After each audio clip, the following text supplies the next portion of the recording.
Hey everyone, welcome back. Usually I talk about interesting decks and decks that can win games when I'm either playing decks or I'm talking about deck profiles. Today is not that case. Today we're going to be talking about the worst deck that I have ever won a game with in the 2010 Worlds format, and that is Rhyperior Mill. I got the idea for this deck from Josh Fernando, who built the list using a Clefable. And essentially the Clefable allows you to reuse your powers with its fairy power attack. But after playing the deck, I just never found myself getting the Clefable into the active spot, so I felt like the list could be improved on a little bit. Why am I metagaming with one of the worst decks of all time? I don't know. So essentially the goal of the deck is to use Rhyperior to mill your opponent out with Earth Fissure. We're going to talk about all the cards in this deck, but the primary goal is that you want to be able to mill your opponent out with Earth Fissure.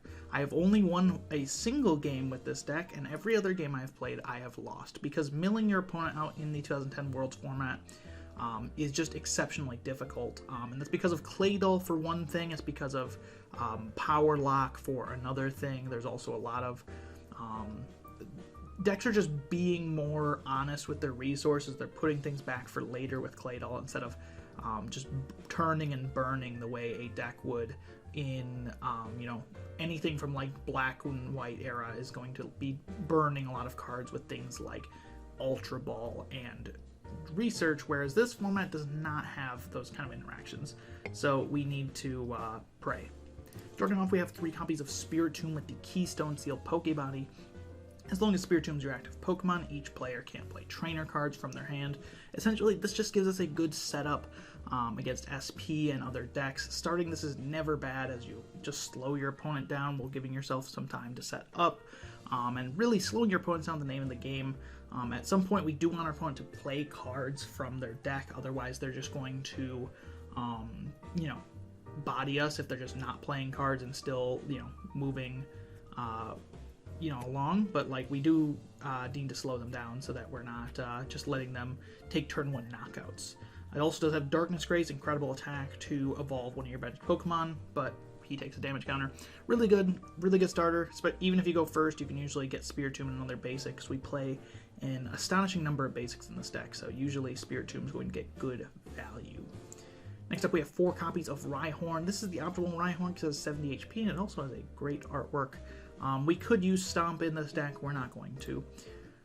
We played 2 copies of Rhydon. This Rhydon's optimal because it has 2 retreat. In the very, very weird scenario where you somehow get 2 energy on this thing, you could retreat it, whereas the 3 retreat one would not be able to do that. And we play 4 copies of Rhyperior.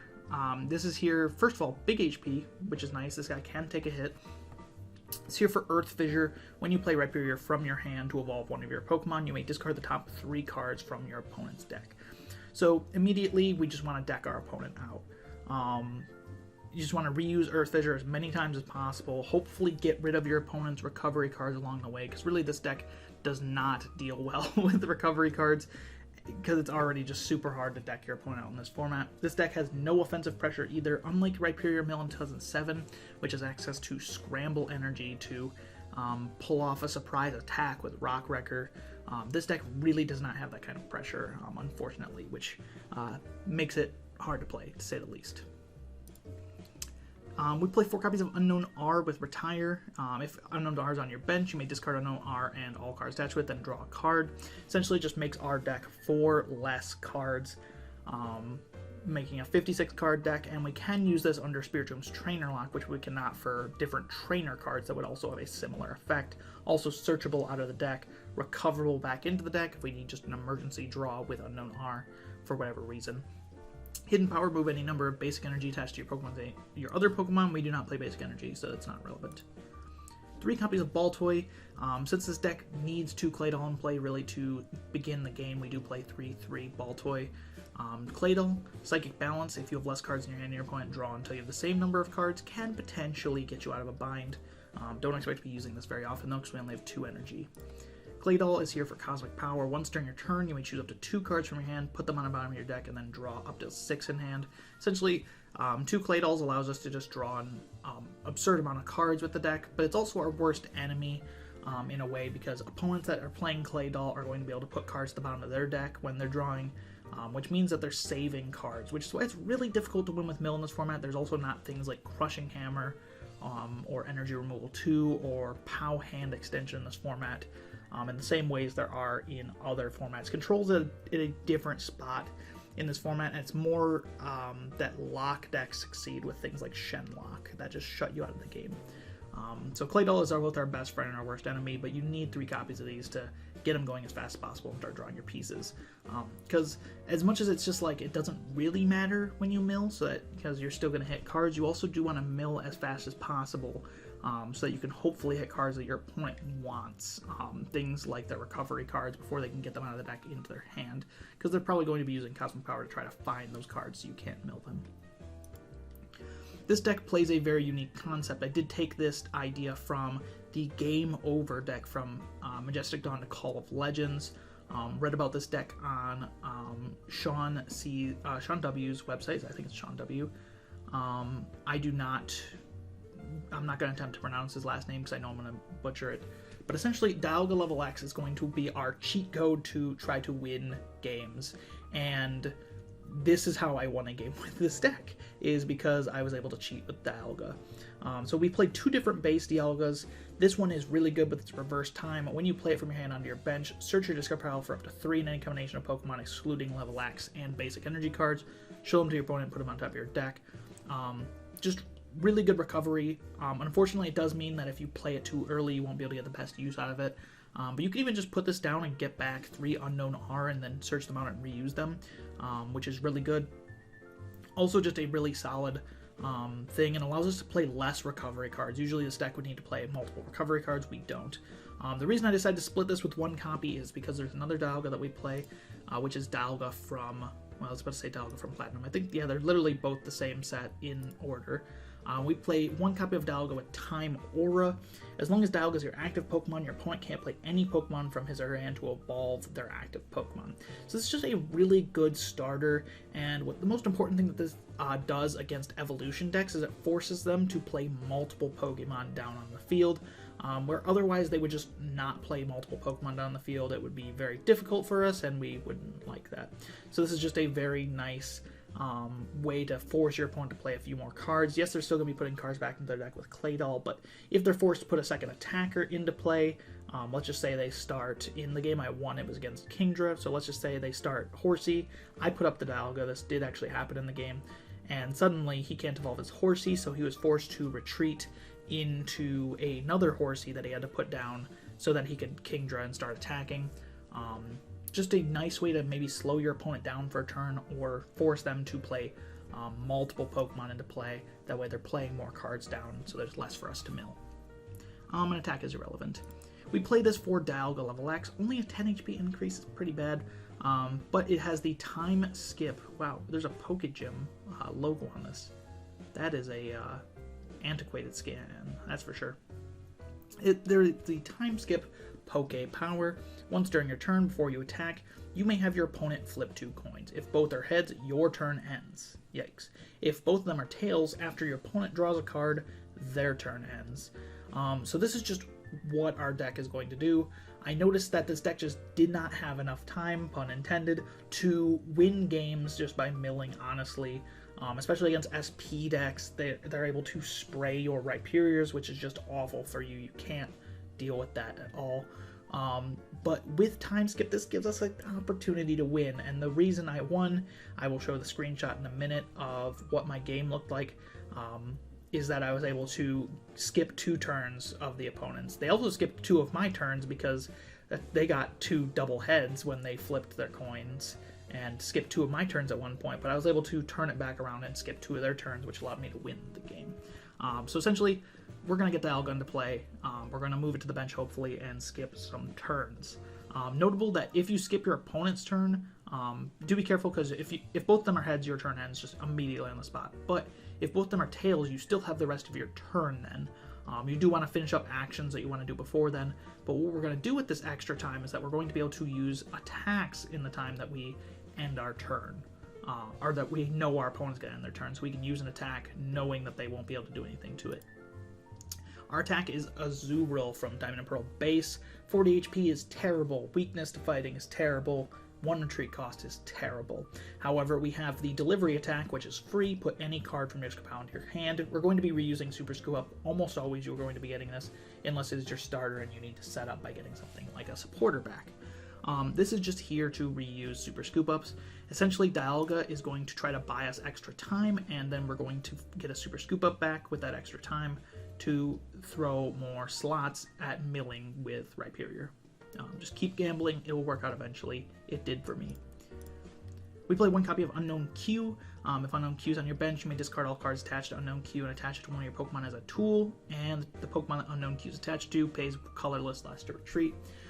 So good starter if you don't get donked at least, because 30 HP is miserably low, but free retreat is nice.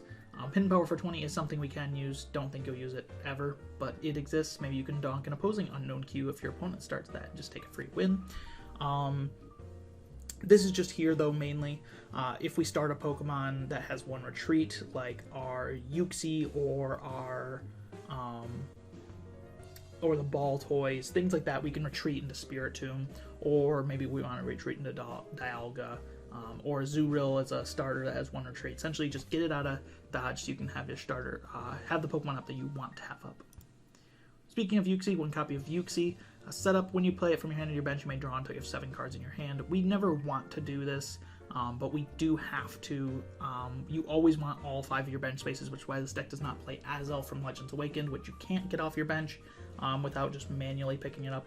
But Uxie is at least something if you just absolutely need to draw some cards, you're just having a miserable setup, it's never bad to have 1 copy.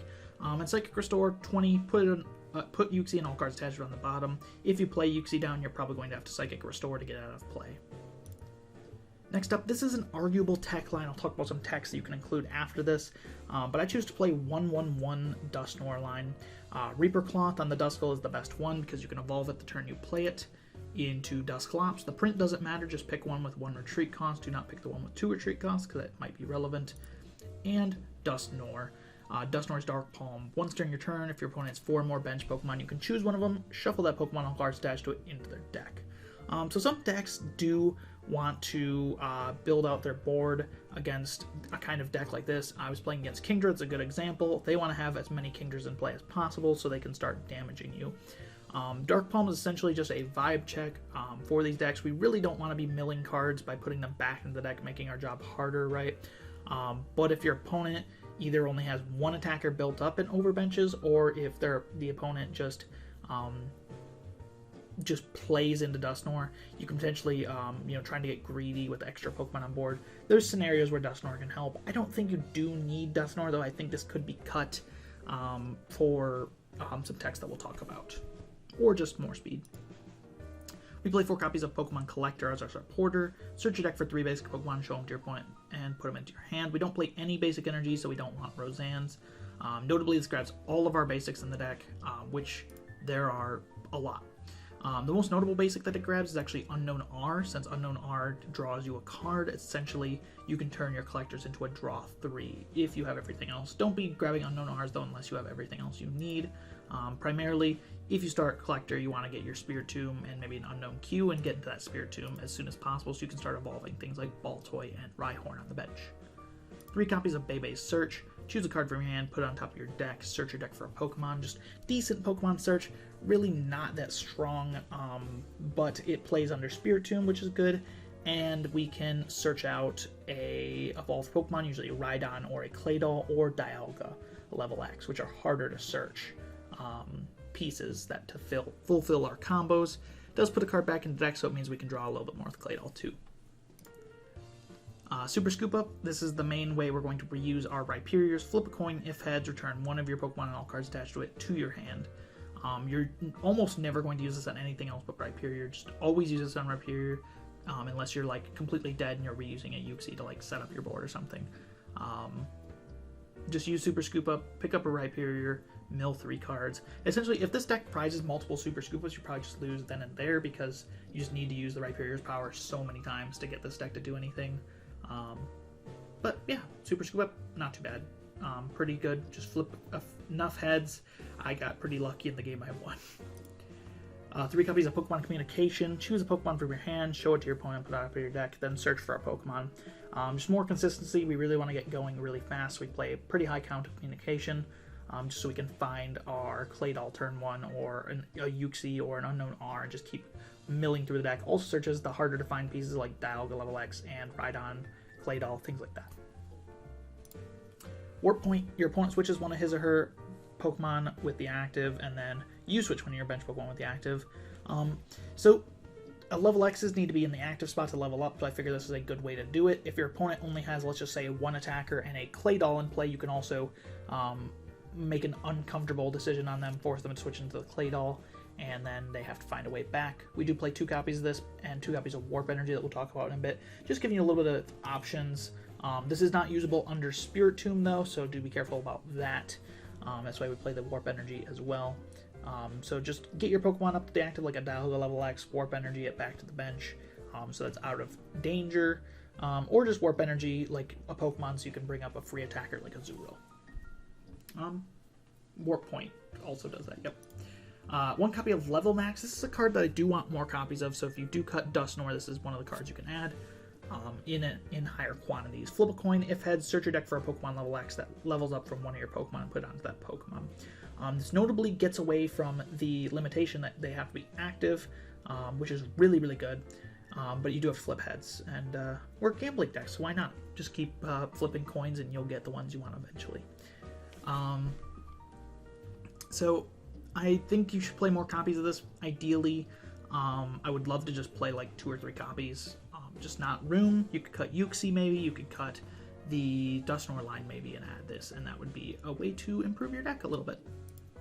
1 copy of Luxury Ball. Search your deck for a Pokemon excluding level X, show it to your opponent, put it into your hand. Searches everything but a Dialga level X on a trainer, but you can't use it if you have any other Luxury Balls in your discard pile. That's why we only play 1. So just really good search card for getting our everything but Dialga. Really good card. 1 copy of Night Maintenance. You could cut this and just play a second of the Dialga. I decided to split it. Search your discard pile for up to 3 in any combination of Pokemon and basic energy cards, show them to your opponent, and shuffle them back into your deck. I still want to play 1 of these, frankly. One of the big things is that you can't recover Dialga level X, so if you prize a Dialga and then your Dialga level X goes down, you can't recover Dialga level X with the Dialga because the Dialga does not shuffle back level X cards.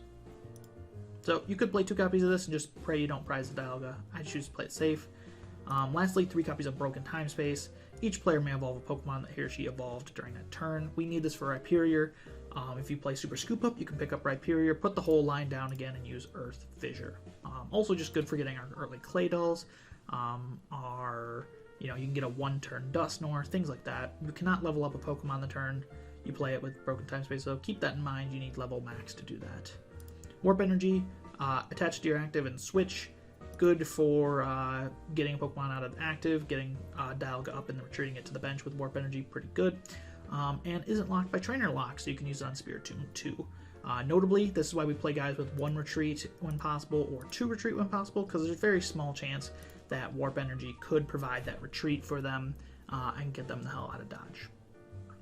This is my 60 card list that I'm working with right now. Again, there are some cards, mainly these 4 here, that's why I put them at the end. These are definitely cuttable cards. I think you could get away with cutting these, and you could consider the Dialga split change and then adding a Night Maintenance. But I think having this little option makes it nice. Remember, you can only run 2 base Dialga and 2 level X max, or 3 base Dialga and 1 level X, due to the 4 per name limit that applies to level X's sharing the name. So unfortunately, I'd love to run like a second one of this and just have 3 Dialga for when that time arises, but we can't go down to 1 level X because we do not play as Elf. That's another thing I'm really kind of questioning with the Dusknoir line, is that if you just prize a piece, it's useless. So, but in my game so far, it's been like, it exists. I've only played like 5 games of this deck for reference. It exists in the deck. Sometimes you can get it to work. But I've actually never Dark Palmed a Pokemon, and it's just been mainly the threat of it, that I think the threat of it is nice for forcing your opponent to play nice. Next, we're going to talk about some copies. Obviously, level max I talked about before, you could increase those copies, but I'm just going to talk about some cards I didn't mention here. 1 copy of Peony could be a consideration. It's Hospitality Attack, it's a free attack that essentially Lysanders the opponent's bench Pokemon into the active spot. Removing 2 damage counters, basically irrelevant, unless you're moving a Spiritomb that's trying to get out of play to active, but that's probably never happening. Mainly this is just against Claydol decks. You can bring a Pokemon active, and hopefully it sticks there. Free attack, that's why it's better than things like Frost/GL in my opinions, because it's free attack, so it means you can bring it up. Pokedex is another filler item card. I would play this over Pokedrawer. I don't think Pokedrawer is very good, especially in this format. But I also struggle to put this in because as a trainer, that Spiritomb turns off, which makes it dead in your opening hand, which is the only time when these kind of cards are going to be useful is your opening hand. If you just have a really bad opening, you can obviously dig through the deck. Whereas Unknown R, being able to be used under Trainer Lock, a little bit more reliable. Look at the top 2 cards of your deck, choose one, put one to the hand, one to the bottom, essentially like a weaker Acrobike. But we actually, of course, in this format, a little bit more card sensitive. We want to keep our good cards around. Good Rut is another consideration that I considered if you really want to just gamble. Flip a coin if head, search your deck for a Pokemon, show it to your opponent, put it on top of your deck. If tails, search your discard pile for a trainer. Almost always we want to get that trainer back. Pokemon could just be an Unknown R just to negate this card even existing, essentially, and just get you one more card. However, I think it's just best to get your trainer cards back, and essentially it's going to be Super Scoop Up. But in order for that to work, you would have to flip tails on this card and heads on the Super Scoop Up to get any value out of that. I'm just not a big fan of that concept. The last one, this is a really good one. I think if you're going to pick any of these, Level Max is like probably the best card to increase, and then Happiny is really good as well. But we also play or consider this Technical Machine TS2, Devoluter. Choose one of your opponent's evolved Pokemon excluding level X, remove the highest stage, and put that card into your opponent's hand. So if you could just find this early, again, the reason I'm not playing this is Spiritomb, you can just harass your opponent. If they rare candy Pokemon in play, you can also just keep on putting it back into your opponent's hand. Notice that unlike the modern Technical Machine cards, this does not discard itself after being used, or after the turn is put into play, rather, like the new ones do. Essentially, this just sticks around, so you can just keep on devolving. If you get a starter that you don't like, you can just attach this to any Pokemon and just start harassing your opponent's setup, which could be annoying, but due to Broken Time Space being in the deck, it's not too annoying. As well as Trainer Lock starts, which you're usually going to start your Trainer Lock Spiritomb, or at least try to. So I think this card is just not worth running because of that. But if your opponent's attackers are rare candy in play, you mill some of their other rare candies, it could be pretty good just for shutting a game down, but unlikely. Out of these, Happiny really seems good, and more Level Max seems good. I really want to try out Happiny sometime soon, so maybe I'll get back to you guys and let you know how it works, because having a free Gust attack is just really good. The biggest thing, as with any of these basics, is once you commit the board space to them, it's pretty bad. You can't really have multiple of these useless board space guys in play at one time. You'd kind of have to just play very carefully once you put the Happiny down, or hope your opponent just knocks it out in a couple turns. So that is the Rhyperior Mill deck. I'm going to show you guys a screenshot here in a sec. This is an image I posted on Twitter with the wise caption that says, "Fact, 99% of gamblers quit right before their big win." This is the board state I had while playing against Gallium. Shout out to him for enduring this pile of a deck. And he was playing Kingdra on that side over there.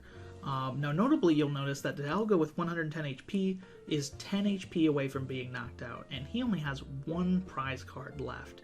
So if at any point he's allowed to take a turn again, I lose. However, I was able to pull out the absolute luck after flipping very badly with Hidalgo earlier. I was able to get him to flip double tails 2 turns in a row and use the Azurill delivery to get back a Super Scoop Up, and both of those Super Scoop Ups flipped heads, which resulted in him decking out. There's also the possibility where if the second one flipped tails, you can get them to try to flip double tails a third time, because when you skip their turn, they still draw a card for turn, and then they just essentially draw a pass. So you are still taking away a card if you can consecutively do it. Like I did there, it is technically a form of card mill as long as they don't get a turn to put it back into the deck. So just very, very close game. This is not damage on the Azurill. This is the flip for the Super Scoop Up. And you can see, well, probably can't see, the Twitter image quality is too low, but here is his double tails right here that he flipped 2 times in a row. With me, like I said, if he got any turn, this thing snipes 10 damage on this, and it dies for the final prize. But with the absolute luck sack of the gods, I was able to get him to flip double tails and flip double heads on my super scoop ups. You can kind of see the strategy of the deck here. This is what a typical board is going to look out. You can probably get away with playing one less Rhyperior on your board just so you have space for another card usually, but you're always going to want 2 Claydol, and you always want 1 Rhyperior that you can pick up. Essentially the extra bench space then, in the late game you can slam down multiple Rhyperior, because I only had 1 Rhyperior down for most of the game, but towards the late game I got to put down a second one once I was kind of done with that space to get an extra 3 cards, and for every bench space your opponent clears you can threaten to mill 3 more cards with Rhyperior, which is just obviously very, very strong. Your opponent's not going to like that. And this is what the deck looks like in action. Thank you all so much for watching this video, though, on the worst deck in the 2010 Worlds format that I have surprisingly won a game with, due to just some absolute luck-based scenarios. Frankly, there is some things in the middle of the game where if I had skipped a turn earlier, I could have been in a better spot. So I don't think this deck is actually, like, it's not like you have to get that lucky to win with it, though it is still a deck that doesn't match up well against almost anything in this format due to the format's just unrelenting hate of Poke Powers, with Psychic Lock and Power Spray just being impossible to deal with. So you're probably not going to win any games, but you'll have a lot of fun playing this ridiculous deck. Do not spend money on it, just proxy it out. I know this deck only probably costs like $60, but just trust me when I say just proxy it out. Save yourself the hassle. Thank you all so much for watching, and I'll see you in the next one.